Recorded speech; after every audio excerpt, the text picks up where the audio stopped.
Hello, we are Ferran, Pablo, Emma, and Joan. and we are going to explain the recycling rules.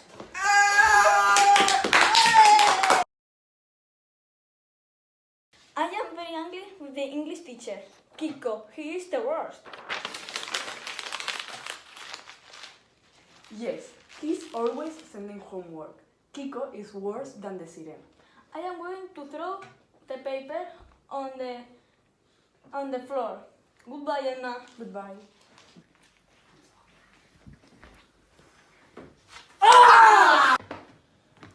No.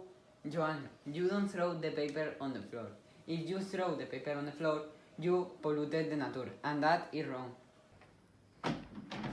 No, it goes in the blue bin, not in the grey bin.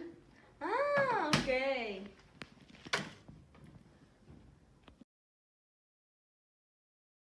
The papers go in the blue bin. In the green container, you throw bottles of glass.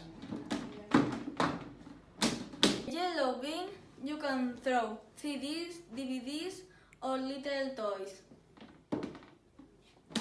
But you should throw all bottles or snack wrappers. In the brown bin, you shouldn't throw glass bottles or wrappers, but you have to throw tea bags. Paz.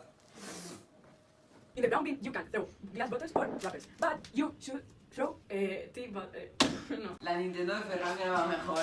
Or light toys. Joder, me ha salido uno de la nada. I am very angry. Hello, my name is... Going to throw. No mires a la cámara. Ay, no. Pablo. Espera. ¡Hostia! 1, 2, 3, pajaritos. Let's go in the blue bin. ¿Por qué dices? ¿Qué portero de mierda que viene? Thanks for watching.